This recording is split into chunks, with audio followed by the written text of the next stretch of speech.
다 모르겠어요?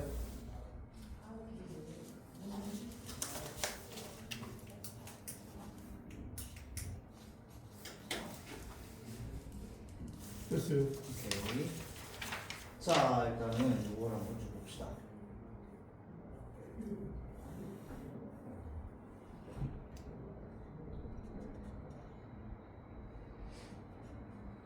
중간에 보면은 여러분들 이게 조금 어려울 만한 지문들도 있어요. 특히 문학 지문이 조금 어려울 만한 게 좀 있었거든요. 자, 그래서 여러분들 일단 기본적으로 읽으면서 내 생각하면서 읽는 거야. 생각하면서. 자, 생각하면서 읽는데 내가 생각하면서 읽었던 이 내용, 파악한 내용이랑 선생님이 지금 이제 설명해 주는 요거랑 얼마나 좀 차이가 있는지 이런 것들을 한번 살펴보면서 읽기를 한번 좀 해보도록 합시다. 자, 그래서 요거 16번 문제 지문 있죠. 민법 관련되어 있는 거. 자, 요거부터 한번 좀 보도록 할게요. 자, 지문부터 읽으면서 그 쌤이 이제 주문했던 거는 읽으면서 옆에 정리할 수 있으면 좀 정리 같은 것들을 좀 해보라고 했는데 선생님은 이제 요 글들을 정리하면서 좀 이제 이야기를 해줄 테니까 여러분들이 좀 한번 그 내가 읽은 거랑 어떤지 비교를 한번 해봅시다. 자, 민법에서 불법 행위는 가해자의 고의 또는 과실로 인한 위법 행위로 자, 피해자에게 손해를 가하는 행위로 규정됩니다. 자, 이때 고의는 자신의 행위가 타인에게 손해를 가할 것임을 알고도 의도적으로 실행한 것을, 자, 그리고 과실은 자신의 행위가 타인에게 손해를 가할 것이라고 예상하지 못한 상태에서 실행한 것을 말한다. 자, 여기까지 끊고 자, 한번 볼게요. 민법에서 불법 행위는요, 가해자의 고의 과실로 인한 위법 행위로 자, 피해자에게 손해를 끼치는 행위다. 자, 불법 행위가 위법 행위라는 거는 뭐 당연히 알고 있죠. 똑같은 말이니까. 자, 그러면 일단 기본적으로 이 민법이라고 하는 법에서 불법 행위라고 하는 거는 가해자가 피해자에게 고의 또는 과실로 손해를 끼치는 걸 말하는 거야. 자, 그래서 이때 고의라고 하는 건 어떤 의미를 가지고 있느냐라고 했을 때 의도적으로 한 겁니다. 손해를 가할 것임을 알고도. 자, 그런데 과실은요, 손해를 가할 것을 예상하지 못한 상태에서 실행한 것을 말한대요. 자, 여기서 과실은 정상적으로 요구되는 의무인 주의 의무를 다하지 못한 것을 의미하며 정상적으로 요구된다라고 하는 건 사회적인 통념상 보편적인 사람인 사회 평균인을 기준으로 한다는 뜻입니다. 자, 그러면 여기에서 말하는 과실이라는 거는 주의 의무 다하지 못한 것.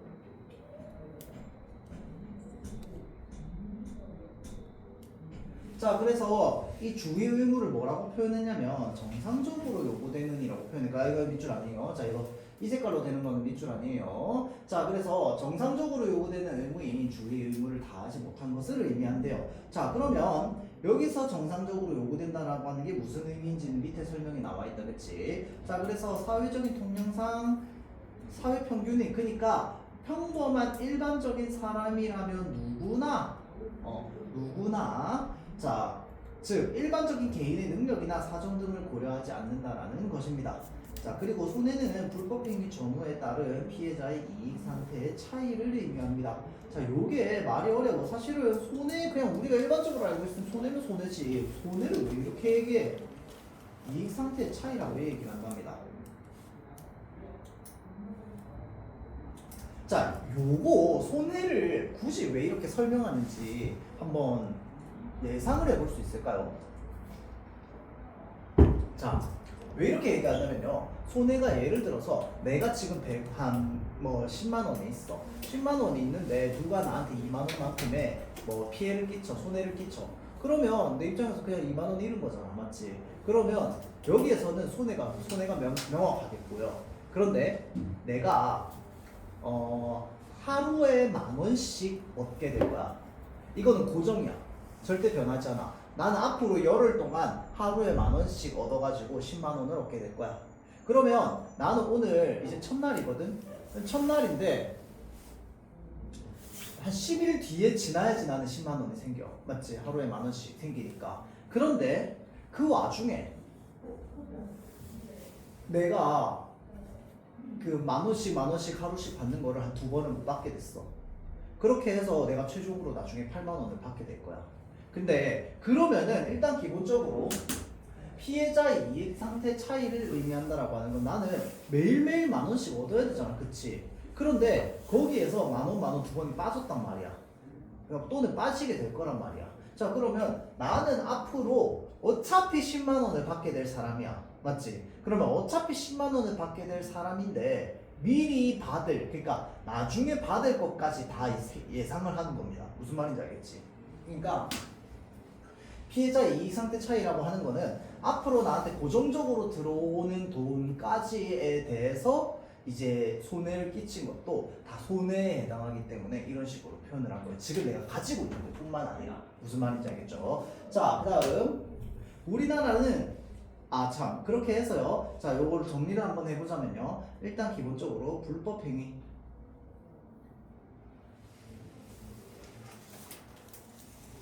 불법행위는 가해자의 고의 or 과실을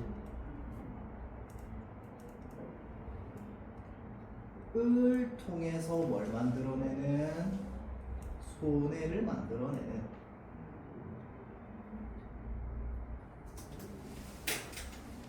자, 그러면 여기에서 고의는 뭔데요?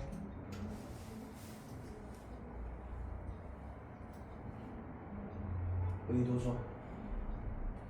과실은 뭔데요? 예상 못한 거. 그런데 이 과실이 성립되려면 성립되는 게 아니죠. 과실은 또 다른 의미로 뭘 말하느냐? 주의, 의무, 없는, 하지 못한 거.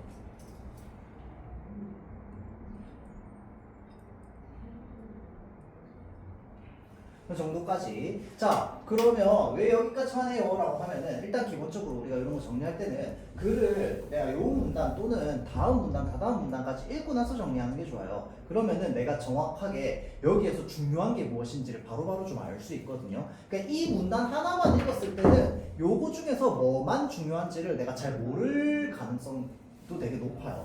자, 그래서 다음 내용까지 읽어보면 되는데, 자, 다음 내용까지 읽어봤을 때 일단 기본적으로 여기에서 말하고자 하는 건 무엇이냐면 고의와 과실에 대한 이야기를 좀 하려고 하는 겁니다. 자, 그래서 이렇게 정리가 한 거고요. 자, 다음 우리나라는 민법에서 피해자가 입은 손해는 가해자가 배상하도록 규정하고 있습니다. 이건 뭐 당연한 이야기지, 맞죠? 자, 이는 손해가 가해자의 불법 행위에 의한 것이므로 원래 상태에 가까운 상태로 회복시켜야 한다라고 본 것입니다.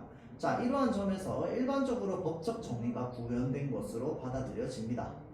자, 피해자가 손해를 배상받으려면 가해자의 고의나 과실은 피해자가 입증해야 되고, 이를 법원에서 인정했을 때 가해자는 피해자가 입은 손해에 대해 금전적으로 이제 배상을 해야 됩니다. 자, 그러니까 일단 기본적으로 우리나라의 민법에서는 손해를요 원래 상태에 가까운 상태로 회복시켜야 됩니다. 배상을 해서요. 자, 배상까지 표시를 좀 해줘야 되겠네요.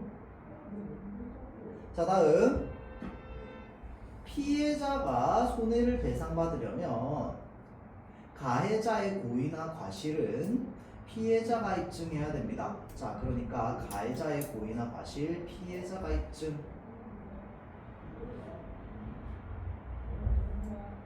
자, 그래서 우리 실제로 막 소송 같은 거 벌어지잖아요. 그러면 참 피곤한 게 요거죠. 난 내가 피해를 받고 손해를 봤는데 내가 피해보고 손해봤다라는 거를 이제 명확하게 이제 서류로 딱 작성을 해가지고 법원에 제출해야지만 그게 받아들여진다는 거야. 맞죠?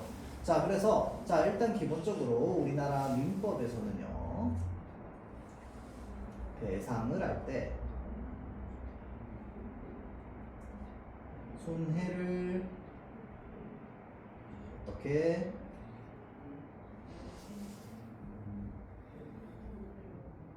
원래 상태에 가까운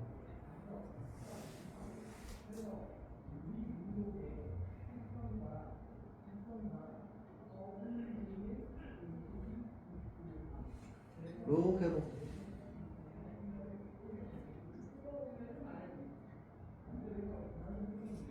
자, 다음 가해자의 고의 혹은 과실은요, 피해자가 입증.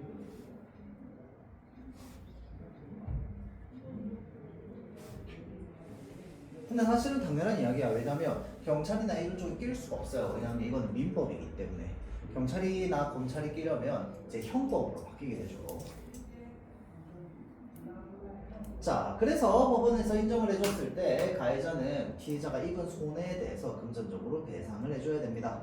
자, 그런데 피해자의 손해에 가해자의 과실이 관련된 것으로 인정된 경우도 있습니다. 자, 그러니까 본인이 손해를 봤어. 손해를 봤는데 지 잘못도 좀 있는 거야. 손해본 사람 지 잘못도 좀 있는 거야. 자, 그럴 때는요, 고의에 의한 불법 행위라면 손해배상에서 피해자의 과실을 고려하지 않습니다. 자, 그러니까 고의 같은 경우에는 피해자의 과실 고려 X. 왜냐면 상대가 일부러 한 거니까. 자, 그런데 가해자의 과실에 의한 불법 행위라면 가해자는 피해자에게 손해를 가할 의도가 없었고, 자, 피해자 본인의 과실도 일정 부분 있으므로 피해자의 과실을 고려하지 않는 것은 부당하다고 할 수 있다. 자, 그래서 가해자가 자신의 과실이 아닌 부분에 대한 책임을 지기 때문이야.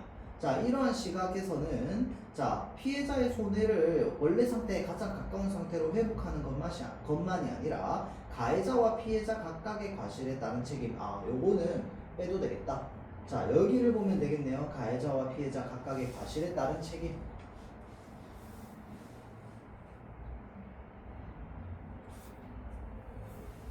의고려의 손해에 대한 부담을 배분하는 것까지를 법적 정의를 구현한 것으로 본대요. 자, 그래서 이를 법적 정의의 관점에서는 배분적 정의라고 이야기를 한답니다. 배분적 정의. 자, 그래서 말하고 싶은 게 요거였죠, 요거. 자, 그래서 볼게요. 자, 그런데 피해자의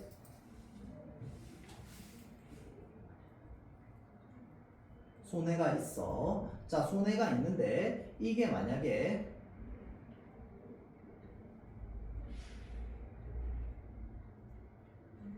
본인 과실이 좀 있어. 그 말이랑 똑같은 말이다, 그쵸?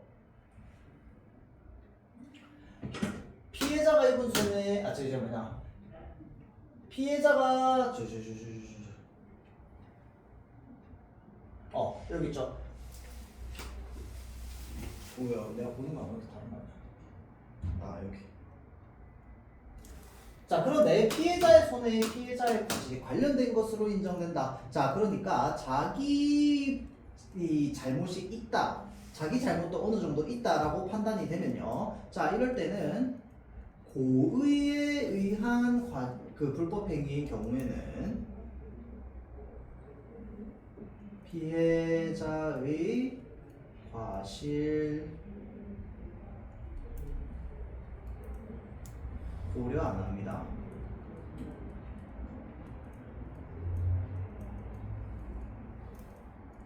자, 그런데 만약에 과실일 경우에는 어떻게 하느냐?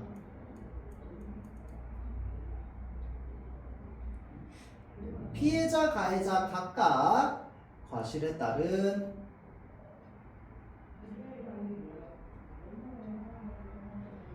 책임을 져야 된다.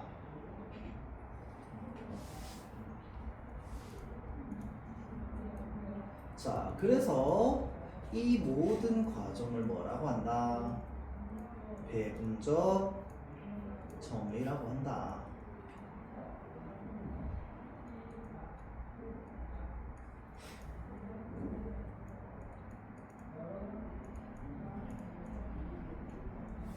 자, 다음 우리나라는 피해자가 입은 손해 피해자의 과실도 인정하는 것으로, 자, 피해자가 입은 손해 피해자가 입은 과실도 관련된 것으로 인정되는 경우에는 과실상계를 이제 적용한다라고 합니다. 자, 그래서 과실상계는 가해자가 지급해야 할 손해배상액 중에서 피해자의 과실에 해당하는 만큼만 감액하는 것을 의미한대요. 자, 이때 피해자의 과실에 대해 판단할 때도 사회평균인을 기준으로 한답니다. 이는 과실상계를 공정하게 적용하기 위한 것으로 볼 수 있대요. 자, 그러면 여기에서 말하고자 하는 거는 뭐냐? 라고 했을 때 피해자의 과실, 그러니까 피해자긴 한데 지잘못도 좀 있는 거, 요게 인정된 경우에는요,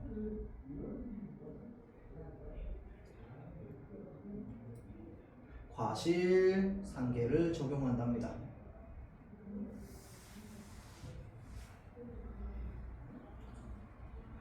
자, 그래서 이 과실상계를 적용한다라고 하는 건 또 무슨 의미냐라고 했을 때 여기 밑에 나옵니다. 피해자의 과실에 해당하는 만큼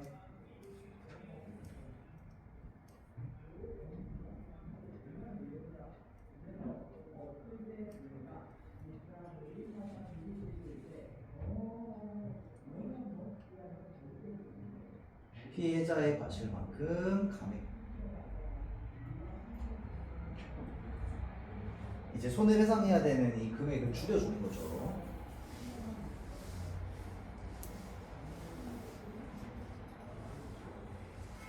자, 그런데 이제 복잡한 과정이나 개념이 요 나문단에 나옵니다. 나문단에. 자, 불법행위가 여러 명의 가해자에 의해 발생한 경우는 공동불법행위라고 규정을 한대요. 공동불법행위. 자, 여러 명의 가해자 공동불법행위.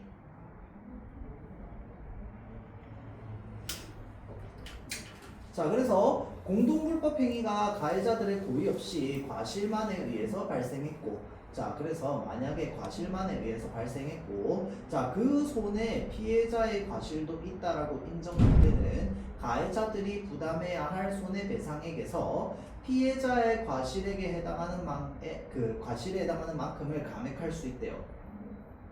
그런데 공동불법행위는 가해자 각각의 과실이 피해자가 입은 손해에 미친 영향이 서로 다를 수가 있대요.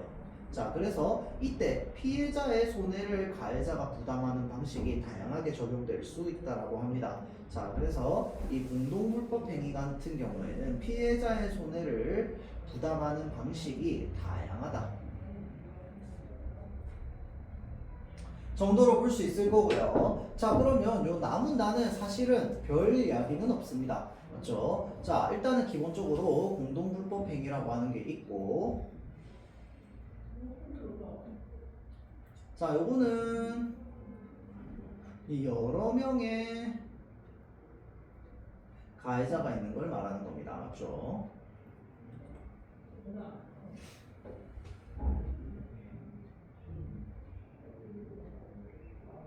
자, 그래서 이 여러 명의 가해자가 있고 공동 불법 행위가 일어났는데, 근데 그 안에 피해자의 과실도 있어. 그 여러 명의 가해자 공동 불법 행위 플러스 피해자의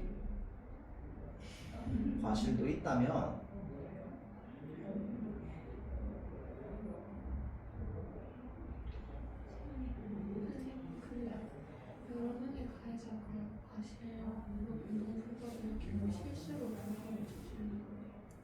그쵸? 그러니까 이제 뭐 의도하지 않았는데 결과적으로 보니까 불법이야.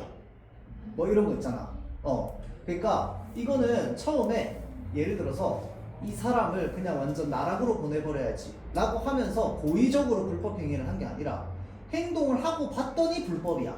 또는 뭐 그 전에는 불법이 아니었을 수 있어. 그런데 결과가 이제 이렇게 일어나고 나니까 불법이야. 예를 들어서 뭐 그럴 수도 있잖아. 그치? 자, 그런데 그 과정에서 이 피해자가 이제 지 책임이 있을 수도 있잖아. 맞죠? 자, 그러면 그런 경우에는 이 여러 명의 가해자가 이제 이 손해배상을 해주긴 해줘야 될 거 아니야. 결국은 결과적으로 손해를 끼쳤으니까. 결과적으로 손해를 끼쳤으니까 손해배상을 해주되 어찌됐건 간에 피해자의 과실도 있으니까 그만큼은 좀 이제 제외하고 또 이제 손해배상을 해주는 뭐 그런 이제 방법이 있겠다. 그쵸? 똑같이 그럼 불법 저지르는 먼저 신고하는 피해자가 그거는 뒤에 조금 이따 나옵니다. 자, 그러니까 예를 들어서 애초에 아마 이 지문에 나오는지 안 나오는지 모르겠는데 애초에 그들이 함께 한 일 자체가 애초에 불법이잖아요. 그러면 이 피해자가 성립이 되지 않습니다. 그래서 그럴 경우에는 피해자가 안 돼요. 왜냐하면 애초에 시작한 행위 자체가 불법이잖아. 그러면 그거는 과실이 아니라 고의라고 봐야 됩니다. 무슨 말인지 알겠죠? 자, 그래서 우리나라는 원칙적으로 그래서 자, 이 피해자의 과실 이렇게 했을 때요. 자, 부담하는 방식.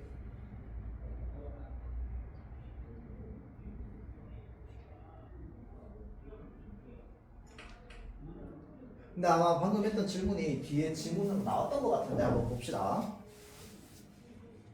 자, 우리나라는 원칙적으로 공동불법 행위로 인한 피해자가 입은 손해는 가해자들이 연대하여 배상해야 한다는 민법 규정을 적용하고 있대요. 자, 그러니까 공동불법 행위 손해 가해자들 가해자들 필요 없다. 연대 배상. 자, 연대한다라고 하는 게 뭡니까? 연대한다라고 하는 거는 이제 다 뚱뚱 뭉쳐가지고 갚는 거야. 그러니까 그들이 한 몸이 되는 거나 마찬가지입니다. 맞죠? 자, 그래서 연대하여 배상하여야 한다는 이제 민법 규정을 적용하여야 한대요. 자, 여기서 연대하여 배상한다라고 하는 건 손해배상액 전체를 가해자들이 함께 책임지는 방식을 의미한다라는 거야. 자, 그래서 이것은 경미한 가해자라도 본인 외에 다른 가해자에게 경제적 능력이 전혀 없다면 단독으로 손해배상액 전체를 책임져야 할 수도 있다라는 의미입니다. 자, 그러니까 다른 가해자 경제적 능력 없다면 손해배상액 전체를 책임져야 할 수도 있다라는 의미입니다. 자, 대신 피해자의 입장에서는 자신이 입은 손해를 원래 상태에 가장 가까운 상태로 회복할 가능성이 있다라고 하는 장점이 있대요. 자, 그래서 여기까지 딱 끊으면은 일단 기본적으로 여기까지 봤을 때 어떤 내용 나와 있느냐. 자, 여기로 다시 돌아와서요. 일단 기본적으로 원칙적으로 공동불법 행위는요.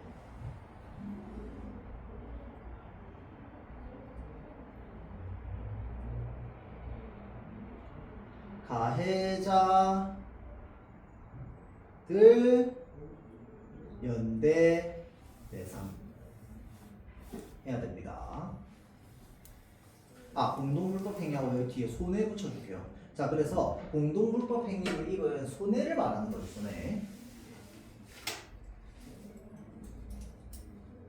자, 그래서 연대배상이라고 하는 건 함께 책임지는 방식, 이거 똑같은 말이다, 그렇죠? 자, 그런데 그 말은 또 어떤 상황을 불러일으키는 말이냐라고 하면은 여기로 다시 올라갔을 때 다른 가해자에게 경제적 능력이 전혀 없다면 손해배상액 전체를 단독으로 책임져야 한다라고 해서요. 자, 만약에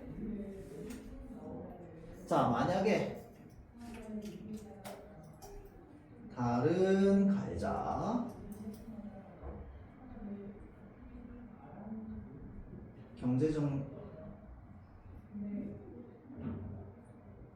능력이 현우야 없다면요 어떻게 해야 된다? 단독으로 책임을 져야 한다. 자, 이 말이 무슨 말입니까? 그러니까 다 같이 여러 명에서 어떤 사람한테 손해를 끼쳤어. 그러면 그 손해 끼친 만큼 갚아줘야 된단 말이야. 그런데 나 빼고 지금 다른 사람들이 다 파산했어. 그래서 얘네들이 전부 이 손해배상을 해줄 경제적 능력이 안 되는 거야. 그러면은 나는 사실은 전체 10 중에서 1만큼 잘못했는데 내가 10만큼을 배상 다 해줘야 될 수도 있다라는 거야. 무슨 말인지 알겠죠? 자, 그래서 공동불법행위가 일어났을 때 그 손해를 일단 기본적으로 가해자들이 연대해서 배상해줘야 된다 라고 하는 게 우리나라 법이다. 자, 그래서 그렇게 되면은 사실은 가해자 입장에서 좀 억울해. 나는 1만큼 잘못했는데 10만큼 배상해야 되니까. 그런데 피해자 입장에서는 어쨌건 본인이 입은 손해를 그대로 돌려받을 수 있으니까 안전할 수는 있겠다. 그렇죠? 자, 그래서 이 방식에 따르면 손해배상액은 가해자 각각이 피해자가 입은 손해에 영향을 끼친 정도에 관계없이 가해자들이 공동으로 책임진대요. 자, 예를 들어 피해자 갑이 가해자 을과 병의 공동 불법 행위로 100만 원의 손해를 입혔을 때 갑, 을, 병의 과실이 각각 10, 30, 60만큼 인정이 된다면 을과 병은 갑의 전체 손해액 중에서 10%만큼 감액된 금액을 공동으로 배상해야 됩니다. 자, 여기서 끊어볼게요. 자, 일단 기본적으로 을과 병의 공동 불법 행위야. 자, 그러면 을과 병의 공동 불법 행위에서요. 자, 갑이 손해를 받은 피해자야. 갑은 피해자임에도 불구하고 과실이 10%만큼 정해졌네. 자, 그러면 을, 병, 그 다음에 30, 60.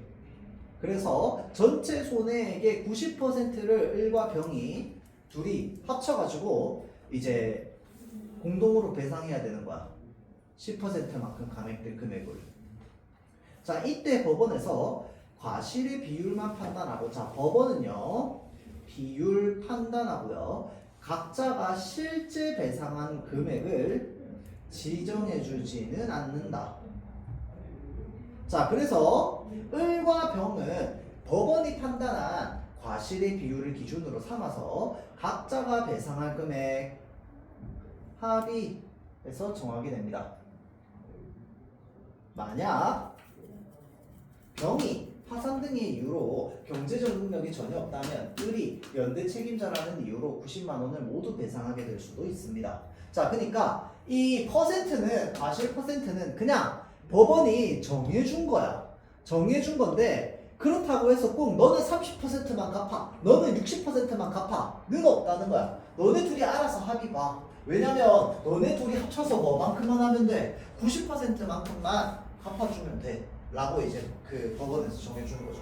그러면 너네 둘이서 정하는데 그냥 6대3으로 나눠가지고 정하면 되지 않겠느냐 라고 그냥 법원은 이제 요 판결만 내려주는 건데 실제 배상하는 거는 알아서 해. 그런데 둘이 합쳐서 90%만 갚아주면 되는데 둘 중에 한 명이 파산됐어. 그러면 혼자서 다 갚아야 돼 이 말이죠. 자, 그래서 을이 연대 책임자라는 이유로 90만 원을 모두 배상하게 될 수도 있다. 자, 이래서 어른들이 늘 이야기하죠. 뭐 들지 마라, 보증 서지 마라. 맞죠? 자, 그래서 나와 함께 보증 선 사람들이 있었는데 다 파산이야. 나만 돈 있어. 그럼 내가 다 뒤집어 써야 된다는 거야. 뭔 말인지 알겠죠? 자, 그래서 요거 일단은 다시 보면요, 요 퍼센트와 관련되어 있는 부분들은 굳이 우리가 정리할 때 볼 필요 없습니다. 왜냐면 일단 기본적으로 예시고요. 그 다음에 이것과 관련되어 있는 자료가 뒤에 나온다라고 하면은 그냥 다시 돌아와가지고 보면 됩니다. 그렇죠? 자, 그러면 여기에서 지금 우리가 딱 판단해야 되는 부분은 법원에서 퍼센트는 정해줬는데 실제 배상한 금액은 지정해주지 않네. 이게 중요하겠다. 그렇죠? 자, 그래서 법원은요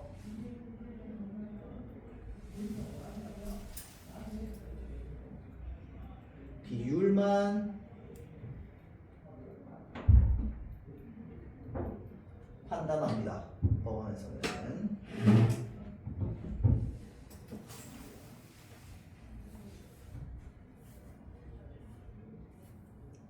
자, 그래서 실제 배상할 금액 지정해주지 않기 때문에 각자가 배상할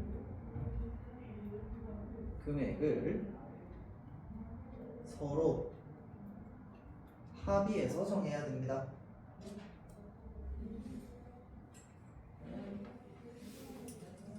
자, 다음 문단. 하지만 손해배상액에 대한 책임을 연대하는 방식을 적용하는 것이 적절하지 않을 수도 있대요. 자, 독립적으로 일어난 여러 불법 행위가 우연한 이유로 하나의 손해를 일으켜서 공동 불법 행위가 되는 데도 있대요. 자, 그러니까 독립적으로 일어난 여러 불법 행위가 우연한 이유로 하나의 손해를 일으키는 경우, 그래서 그게 공동 불법 행위가 되는 경우가 있습니다.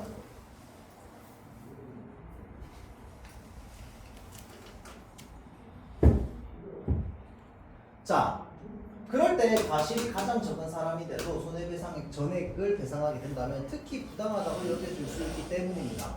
자, 우리나라는 자신이 부담해야 할 손해배상액보다 더 많은 금액을 실제로 배상한 경우 초과 부담한 만큼 금액을 다른 가해자에게 청구할 수 있는 권리를 인정하고 있대요. 자, 하지만 청구를 받은 가해자가 경제적 능력이 전혀 없으면 청구한 금액을 돌려받기 어려울 수도 있습니다. 자, 그래서요, 요게 무슨 말이냐? 자, 요거 필기 안 해도 돼요. 예를 들어서 A라고 하는 사건, B라고 하는 사건, C라고 하는 사건이 있었어요. 자, 그런데 요거는 그냥 서로 각각 다른 사건이야. 그래서 다른 예를 들어서 우리가 어떤 주식이라든지 또는 계약을 예로 한번 들어봅시다. 그러니까 얘네는 각각 다 다른 거야. 그런데 A, B, C가 근데 우연히도 이 A, B, C 모두가 누구에게 손해를 끼쳤느냐? 이 갑이라고 하는 존재에게 이제 손해를 끼친 거야. 자, 그런데 예를 들어서 A는 갑과 을이 같이 이제 한 거고요. 또는 B는요, 갑과 병이 한 거고요. 자, 그 다음에 C는 갑과 정이 한 거라고 칩시다. 자, 그러면 각각 다르잖아. 맞지? 그런데 그러면 이 을, 병, 정, 이 세 사람은 어찌됐건 간에 갑이라고 하는 사람에게 의도하지 않았지만 세 명이 결국은 이제 갑에게 손해를 끼치게 되었습니다. 맞죠? 자, 그래서 이런 상황의 경우에 지금 이 공동불법 행위로서 을, 병, 정 세 명이 공동불법 행위의 가해자가 됐어. 그런데 을은 그냥 한 10만큼 잘못했어. 그런데 병이랑 정은요, 손해를 한 80만큼 끼쳤어. 근데 이 을이 병정이 한 것까지 다 갚으려고 하면 억울할 수 있잖아. 그쵸? 아주 이제 그런 드문 경우에는 어떻게 해준다고? 다음 문단에 나오는데 연대배상 방식이 아니라 가해자가 자신의 과실만큼만 개별적으로 배상하게 되는 방식을 취할 수도 있다는 거야. 무슨 말인지 알겠죠? 자, 그러니까 일단 기본적으로 요거는요, 이 두 문단을 다 연결해서 우리 정리를 한번 해봐야 됩니다. 자, 그래서 1 고려의 판례에서는 예외적으로 연대배상 방식이 아닌 가해자가 자신의 과실만큼만 개별적으로 배상하게 되는 방식을 취하기도 한대요. 자, 그런데 여기에 전제가 있어. 뭐냐면 가해자들 사이에, 그러니까 을과 병과 정 사이에 서로 공모하면 안 돼. 지들끼리 짜면 안 돼. 이거 당연한 이야기지. 맞죠? 자, 그래서 공모 행위가 없다라는 걸 전제로 손해배상액이 거액이고 아주 큰 금액이고 가해자 각각의 과실이 손해에 끼친 영향의 차이를 비교적 명확하게 비교할 수 있을 때, 얘는 10만큼 잘못했어, 얘는 50만큼 잘못했어를 명확하게 나눌 수 있을 때, 자, 그럴 때 법원의 판단으로 이제 적용이 될 수 있대요. 자, 이 방식에 따르면 법원이 피해자의 과실과 가해자 각자의 과실을 개별적으로 비교해 가해자가 실제로 배상할 금액을 지정한다. 자, 그리고 예를 들어 법원이 피해자와 가해자의 1의 비율, 과실 비율을 1대1, 피해자가 가해자의 2의 과실 비율을 이제 피해자 2죠. 피해자 2, 그 다음에 가해자 2, 가해자 1. 자, 그래서 가해자 2, 피해자와 가해자 1의 과실 비율은 1대1. 자, 그 다음에 피해자와 가해자 2의 과실 비율은 1대3. 자, 그래서 판단해서 가해자 1, 2 각각의 실제 배상 금액을 지정할 수 있습니다. 이럴 때는 뭐 해준다라는 거야? 법원이 지정해 주는 거야. 맞죠? 자, 그래서 이 방식에 따를 경우 피해자의 입장에서는 가해자 각각에게 손해배상을 해야 한다는 어려움이 존재한다. 자, 하지만 자신의 과실에 대한 책임만 부담만 하면 된다라는 점에서 가해자 입장에서는 정당한 방식이라고 여겨질 수 있다. 자, 그러면 우리 이제 표시를 한번 해보자면, 자, 일단 기본적으로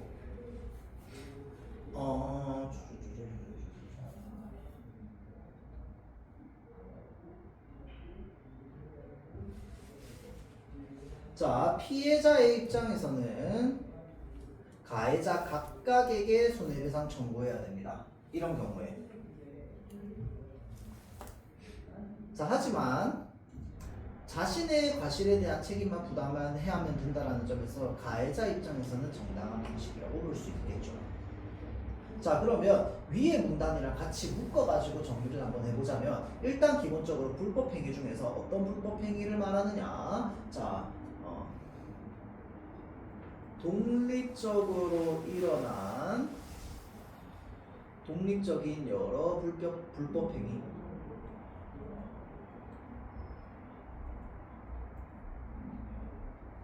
독립적인 여러 불법행위가 우연한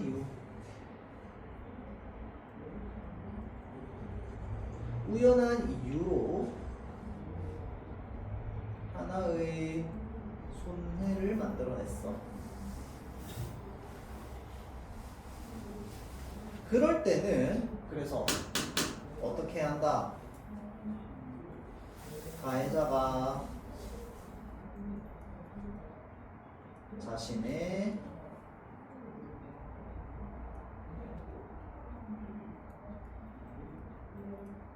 과실만큼만 개별적으로 배상합니다.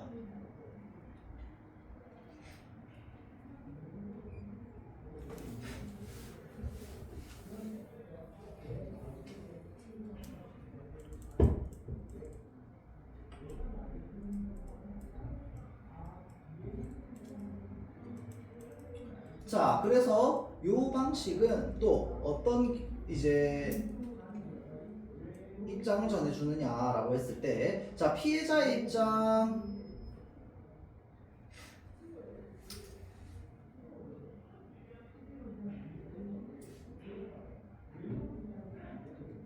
자, 피해자의 입장에서는 각각 손해배상 청구 다 해야 됩니다. 자, 그 말은 더럽게 귀찮다는 거죠. 맞죠? 자, 왜 피해자 입장에서는 안 좋아? 그런데 가해자 입장에서는 굉장히 정당한 방식이라고 여겨질 수 있습니다. 왜요? 내가 잘못한 만큼만 배상하면 되니까. 자, 그러면 일단 기본적으로 여기에는 이 배상 방식이 두 가지 방식이 있었습니다. 자, 첫 번째는 뭐냐? 연대 배상 방식이었습니다. 자, 다음 두 번째는 뭐냐? 자신의 과실만큼만 개별적으로 배상하는 방식이야. 개별적 배상이야. 자, 그러면 연대 배상 같은 경우에는 피해자와 가해자 중에 누가 더 좋아할까요? 피해자가 더 좋아하겠지. 자, 반면에 요 방식은 피해자가 더 좋아할까요? 가해자가 더 좋아할까요? 가해자 입장에서 더 좋겠지. 맞죠? 자, 그래서 그게 뒤에 문제로 나와 있는 거였죠. 18번 문제 보이죠? 자, 그래서 A가 뭐였습니까? 연대 배상이었습니다. 자, B는 뭐였는데요? 개별로 배상하는 거였습니다. 자, 그래서 3번 보기를 보면요, 가해자의 입장에서는 B를 정당한 것으로 평가하겠군. 지문에 그대로 나와 있긴 한데 사실은 우리 이해하면은 되게 당연하고 간단한 거기도 합니다. 개별 배상은 내가 잘못한 부분만 하면 되니까 내 입장에서 참 좋아. 가해자 입장에서는 좋아. 라고 이제 이야기를 하는 거죠. 자, 그리고 지금 지문을 조금 쌤이 오랫동안 얘기하다 보니까 이제 문제풀이 할 시간이 없을 것 같은데, 일단은 다다음 지문으로 넘어가겠습니다. 요 27번 지문 한번 볼게요. 요거 어려웠을걸. 과학. 자, 오늘 일단은 쉬는 시간 없이 계속 좀 가보겠습니다. 자, 이번에는 이제 어떤 구조물에 무게가 이제 그 더해지는 또는 힘이 더해지는 그 방식과 그 다음에 그것을 이제 견디는 어떤 재료와 관련되어 있는 문제였다. 그쵸? 지문이었죠. 자, 그래서 한번 보도록 할게요. 자, 구조물은 부재를 바탕으로 구성되는데 외부에서 작용하는 힘인 하중을 받는답니다. 자, 하중이라고 하는 건 그냥 쉽게 말하면 무게다. 그쵸? 무게를 받는다. 자, 그래서 구조물은 하중에 의해서 파손되어 영구적으로 변형될 수 있으므로 구조물을 설계할 때는 부재 가해질 하중과 부재 호용 하중을 계산해야 한다. 자, 여기까지 끊어보면요. 자, 그러니까 구조물을 설계할 때는 하중과 그 다음에 부재 호용 하중을 계산해야 합니다. 자, 그러니까 가해질 하중이죠. 자, 그래서 호용 하중은 구조물의 안전을 위해 부재에 호용되는 하중의 최대값이랍니다. 근데 뭐 이거 당연한 말이지, 맞죠? 호용된다라고 하는 게 뭐야? 가능한 범위잖아, 그치? 가능한 범위인데 호용 하중이니까 무게가 더해지는 가능한 범위를 말하는 거겠지. 맞죠? 자, 그래서 최대값인데 구조물의 안전을 위해서는 부재에 가해질 하중보다 부재 호용 하중을 더 크게 설계해야 한다. 호용 하중 더 크게. 근데 이것도 사실은 당연한 말이야. 호용 하중보다 더 큰 무게가 올라오면 당연히 부러지겠지. 맞죠? 자, 그러면 일단 기본적으로 구조물 설계.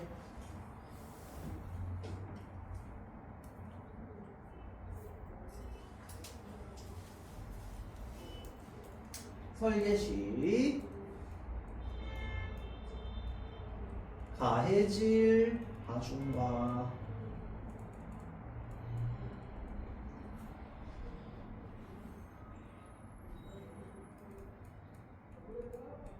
허용 하중을 고려해야 됩니다.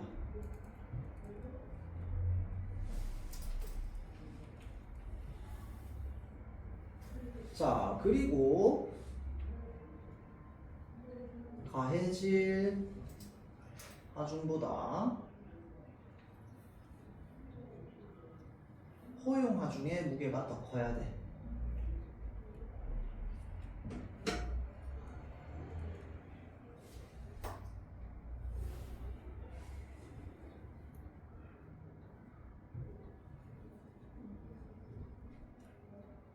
자, 그래서 자, 질문. 하중에는 부재 단면에 수직 방향으로 작용하는 수직 하중이 있대요. 자, 수직 방향, 수직 하중. 자, 그래서 수직 하중은 부재를 수축시키는 방식으로 작용하는 힘과 부재를 늘리는 방향으로 작용하는 힘을 말하며 이를 각각 합축 하중과 인장 하중이라고 한대요. 자, 그래서 일반적으로 부재는 압축 하중보다 인장 하중에 더 취약한 경우가 많다고 합니다. 자, 따라서 구조물을 설계할 때 인장 하중에 대한 허용 하중은 중요한 요소로 다뤄진대요. 자, 다음 인장 하중에 대한 허용 하중을 계산하기 위해서는 부재 단면에 작용하는 허용 응력을 먼저 계산하여야 한답니다. 자, 그러면 응력은 뭔데요? 나옵니다. 응력은 하중에 의해 부재 단면에 나타나는 힘으로 하중을 단면의 면적으로 나누어서 구한대요. 자, 허용 응력은 부재 안전을 위해 부재에 허용되는 응력의 최대값으로 인장 하중에 대한 허용 응력을 구할 때는 부재를 구성하는 재료의 다양한 물리적 성질을 파악해야 된답니다. 이건 뭐 당연한 이야기다, 그쵸? 종류마다 다를 거 아니야. 종이 위에다 올리는 거랑 대리석 위에다 올리는 거랑 무게가 다를 거 아니야, 그쵸? 자, 그래서 자, 물리적 성질을 파악해야 되고 이를 위해 인장 시험을 시행한대요. 자, 그래서 인장 시험은 시편에 가해지는 인장 하중을 일정 크기만큼 점진적으로 늘리는 방식으로 진행하는데 인장 하중의 변화에 따라서 시편의 늘어난 길이를 측정한대요. 자, 일단 기본적으로 요거는 좀 정리해야 될 내용이 많습니다. 자, 일단은 부재 단면의 수직 방향으로 작용하는 수직 하중이 있대요. 자, 이 수직 하중이 무엇인지는 사실은 뭐 그냥 충분히 단어만 보고도 이해가 가능하다, 그쵸? 자, 일단 기본적으로 어떤 부재라고 했을 때 어떤 모양의 부재를 떠올리면 좋냐? 예를 들어서 자, 이렇게 뭐 지지대가 있고요. 그러지 마세요. 한 요렇게 생긴 뭐 대리석 같은 게 있다고 칩시다. 자, 그래서 여기에 지금 이렇게 딱 뭐 못 같은 게 박혀가지고 지지되고 있어. 자, 그러면 얘가 수직하중이라고 하는 거는 요렇게 무게를 받는 걸 뜻할 거 아니야. 맞죠? 자, 그리고 힘과 그 다음에 부재를 늘리는 방향은 어떻게 힘이 가해진다라는 거야? 이렇게 힘이 가해진다라는 거야. 맞죠? 자, 그래서 이렇게 두 가지 방식의 힘이 부재에 가해질 수 있는 거야. 맞죠? 자, 그래서 작용하는 이를 각각 압축하중과 인장하중이라고 부른다라고 되어 있다. 그렇죠? 자, 그러니까 부재를 수축시키는 방향으로 작용하는 힘, 다음 부재를 늘리는 방향으로 작용하는 힘.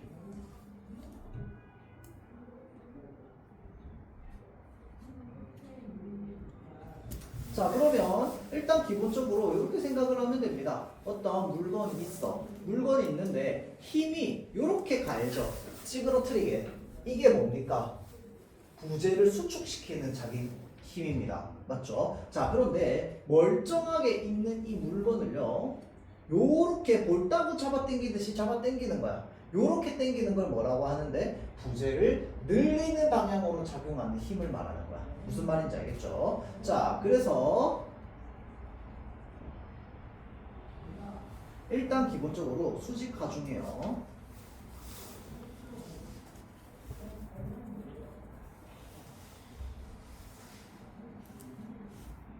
수축을 하는 방향으로 이제 작용하는 힘이 있어요. 자, 그러면 그것을 뭐라고 하는데, 여기 밑에 나와 있죠. 각각 압축하중과 인장하중이라고 한 다음에, 자, 그럼 얘는 압축하중이겠지. 맞죠?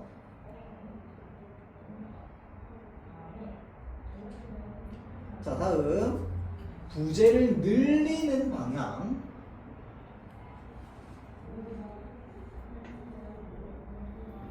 을 뭐라고 하느냐? 인장하중이라고 한다. 자, 그래서 일반적으로 부재는 압축하중보다 인장하중에 더 취약하대요. 자, 그래서 일반적으로 부재는 주로 인장하중에 더 취약하대요.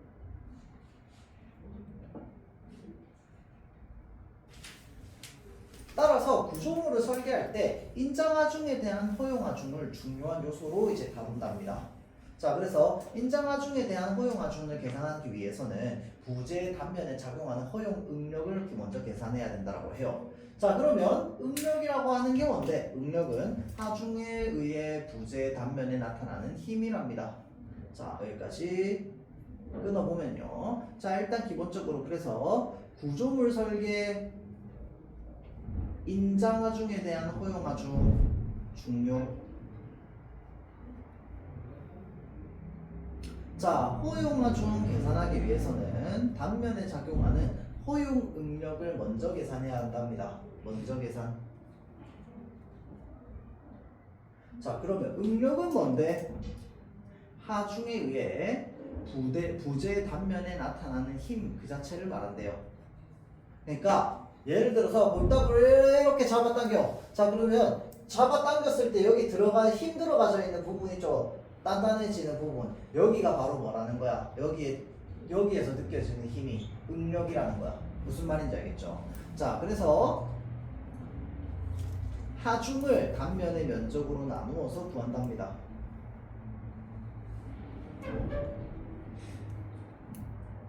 하중 단면의 면적 나누어. 자, 그래서요, 허용 응력은 부재 안전을 위해 부재에 허용되는 응력의 최대값이래요. 당연한 이야기죠. 자, 그래서 인장하중에 대한 허용 응력을 구할 때는 부재를 구성하는 재료의 다양한 물리적 성질을 파악해야 된다. 아까 얘기했죠. 재료마다 당연히 다를 거 아니야. 자, 그래서 이를 위해 인장시험을 실행한대요. 그러니까 말 그대로 실험을 한다는 거야. 실험을. 자, 그러면 일단 기본적으로 우리가 파악해야 되는 부분은 여기까지.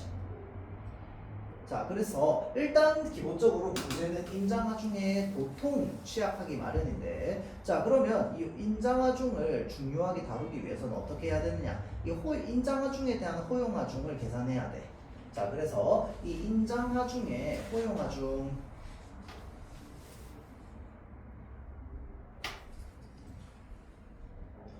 을 계산하려면 허용 응력을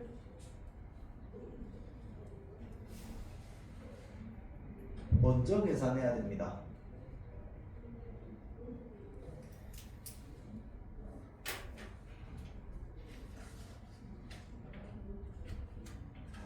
자, 그래서 응력은 그러면 어떻게 구하는데? 여기에 나와있죠. 하중을 단면의 면적으로 나눈 다음에, 자, 그러면 하중 나누기 면적이네. 면적분의 하중이라는 거야.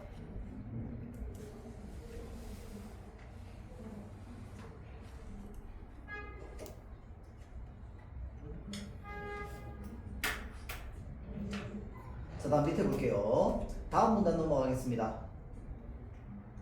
자, 구조물에 널리 사용되는 금속인 연강을 대상으로 인장시험을 한다고 해보자.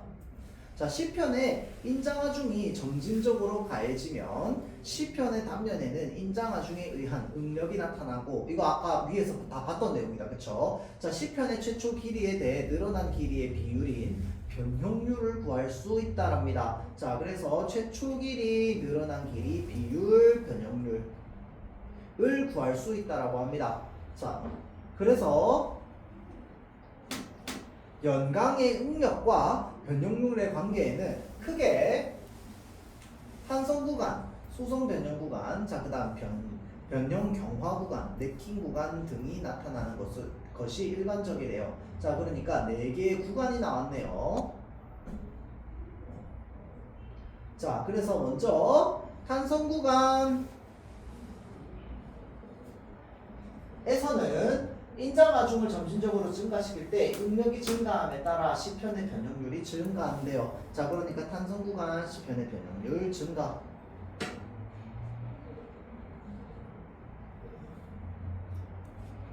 자, 그래서 응력과 시편의 변형률은 비례관계래요. 자, 그래서 이 구간에 재료 탄성이 작용하는 구간이므로 만약 이 구간에서 시편에 더해진 인장하중을 제거한다고 가정하면은 시편은 탄성에 의해 원래 길이로 되돌아가게 됩니다. 옳다고 이렇게 잡았다고 했더니 탁 누우면 원래 제자리로 돌아가. 자, 그러면은 그거는 어느 구간까지라는 거야? 탄성 구간까지라는 거야. 맞죠?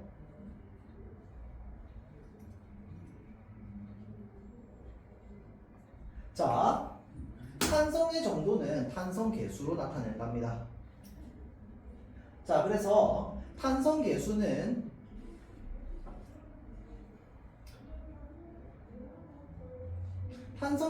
재료마다 다른 고유한 값으로 탄성 계수가 작은 재료일수록 탄성이 크답니다. 자, 이후 탄성 구간을 넘어서는 인장하중이 가해지면 소성 변형 구간이 시작된대요. 자, 소성 변형 구간이 시작되는 지점에서 시편은 탄성을 잃는답니다. 이는 소성 변형 구간에서 시편의 결정 구조 및 원자의 결합 상태의 변형이 일어나 시편의 영구적인 변형이 생겼음을 의미한대요. 자, 그래서 소성 변형 구간이 시작되는 지점의 응력을 항복 응력이라고 한대요. 자, 그러니까 쉽게 말하면 옳다고 이렇게 잡아당겼는데 소성 변형 구간으로 들어가게 되면 어떻게 된다는 거야? 딱 놨는데 제자리로 안 들어가고 요 손으로 찝었던 요 자국이 그대로 이렇게 요만큼 살아남아 있는 거야. 이게 뭐야? 내 지금 얼굴이 변형된 거야. 맞죠? 요 때가 언제라는 거야? 소성 변형 구간이라는 거야. 맞지? 자, 그러면 일단 기본적으로 요 두 번째 구간까지 딱 봤을 때 우리가 간단하게 각각의 이제 그 구간에 해당하는 부분들을 좀 찾아줍시다. 자, 그러면 일단 기본적으로 탄성 구간에서는 시편의 변형률이 증가합니다. 자, 그리고는 인장하중 제거하면 원래 길이 되돌아갑니다. 이게 이제 탄성 구간입니다. 탄성 구간 맞죠?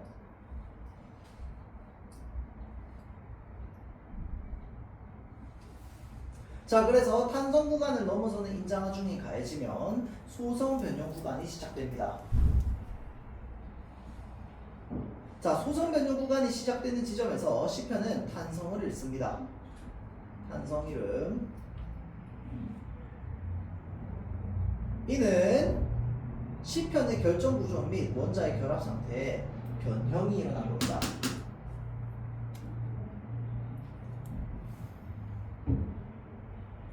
자, 그래서 시편의 영구적인 변형이 생겼음을 의미한대요.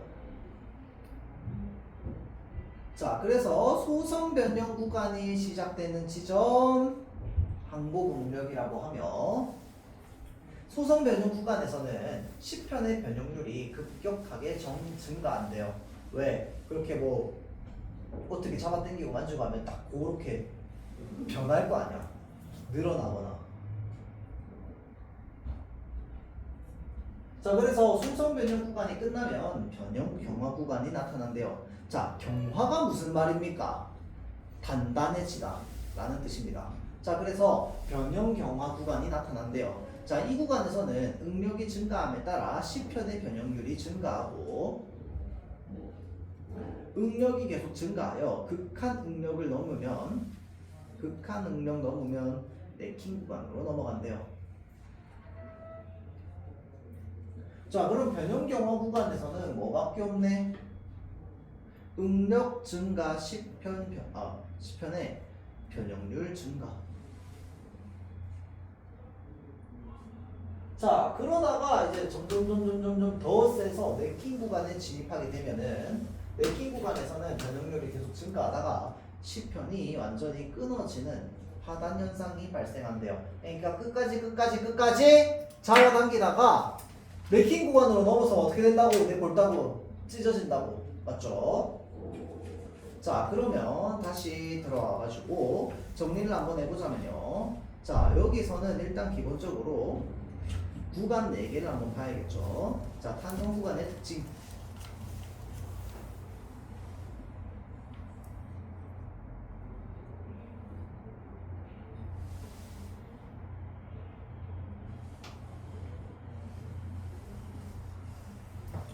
자, 탄성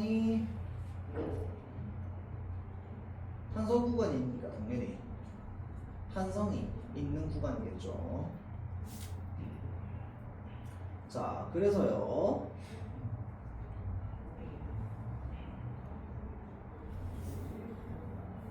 하중 제거하면 원래대로 돌아갑니다.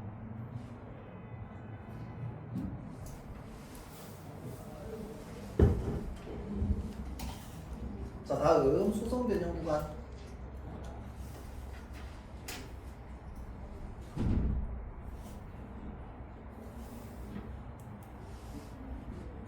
탄성이 없어져요.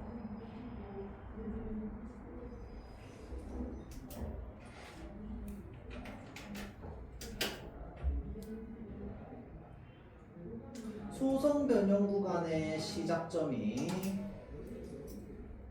뭐랑 똑같은 말이다? 항복 응력이랑 똑같은 말이다.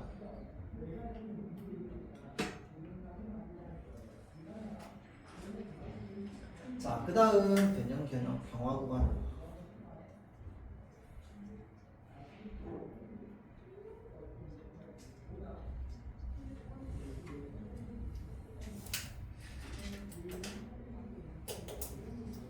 자, 그래서 이 구간에서 근데 사실은 이게 좀 애매한 게요.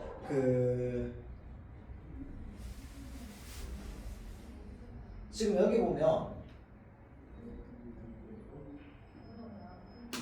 응력이 증가함에 따라 시편의 변형률이 증가한다라고 하는 게 사실은 모두 구간에서 다 마찬가지거든. 그러니까 사실은 여기에서는 별 그런 게 없어요. 맞죠? 자, 그래서 변형 경화 구간과 관련되어 있는 별 특징은 나와 있지 않습니다. 자, 근데 우리가 단어를 통해서 의미는 좀 유추할 수 있죠. 경화라고 하는 게 단단해지다, 딱딱해지는 걸 말하는 거죠. 자, 그래서 이 변형 경화 구간에서 점점 해서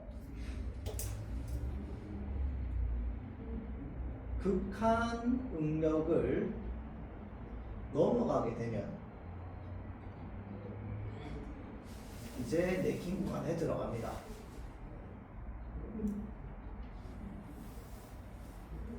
자, 그래서 네킹 구간에 들어가면 시편 끊어집니다.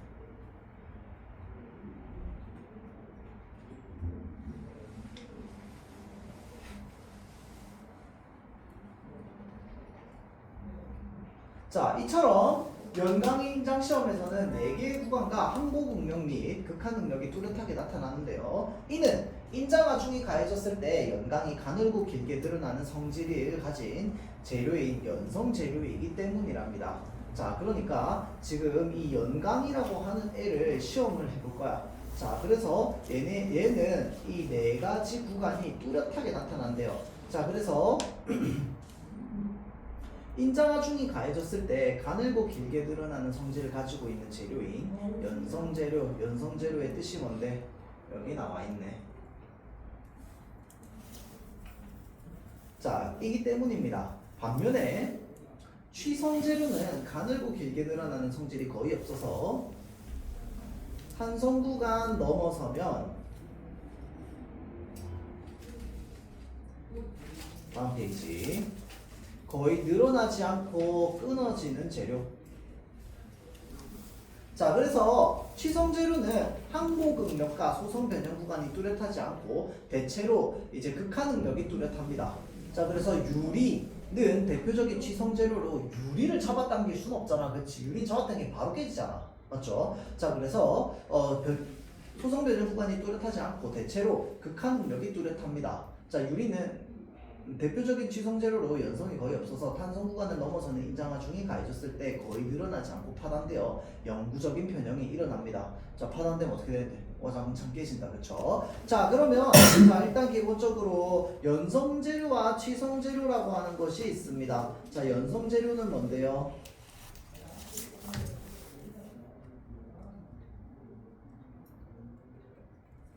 늘어나는 성질.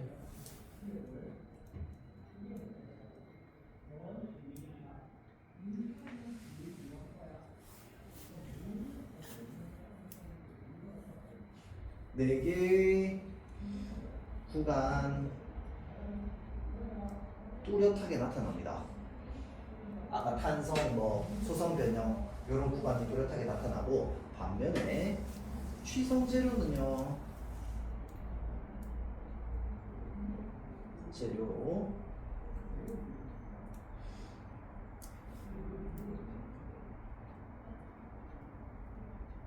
탄성 구간을 넘어서는 이제 하중이 가해지면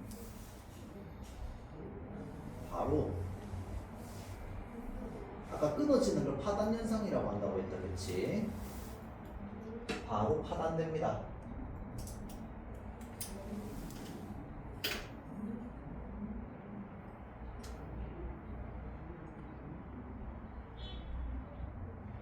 자, 다음 마지막 구간. 부재가 하중에 의해 파손되어 영구적으로 변형되는 것을 예방하기 위해 재료의 특성에 따라 허용 응력을 먼저 산출해야 된대요.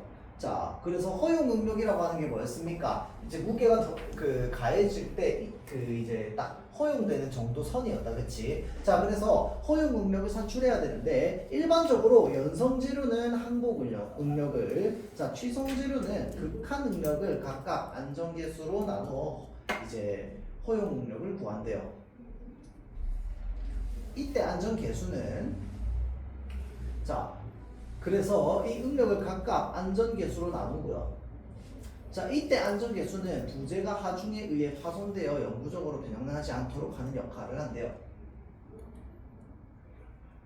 자, 그래서 안전계수는 허용 응력을 항복 응력이나 극한 응력보다 낮추기 위해서 1을 초과하는 값으로 결정되며, 자, 안전계수가 클수록 허용 응력은 낮아집니다. 안전계수 클수록 허용 응력 낮아집니다.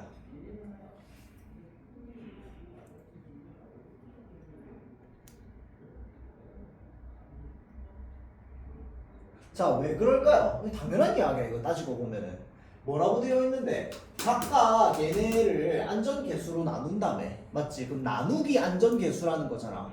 그러면 안전계수는 분모에 있다는 뜻입니다. 맞죠? 자, 분모가 커지면은 숫자는 작아지죠. 맞죠? 자, 그게 당연한 이야기입니다. 자, 그래서 허용 응력을 구하는 거에는 허용 응력의 부재 단면의 면적을 곱하여서 자, 그래서 허용 응력 플러스 곱하기 단면의 면적 그러면 뭐가 된다? 허용 하중이 된다.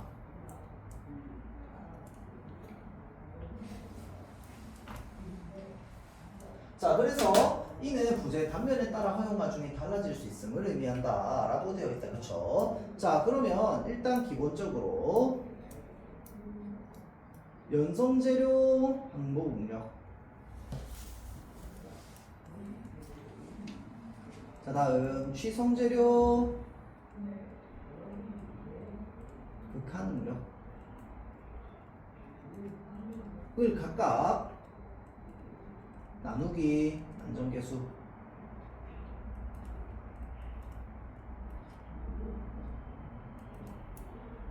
로 구한대요. 자, 근데 이때 안정계수는 보통 1보다 높은 1을 초과하는 계수로 정한대요.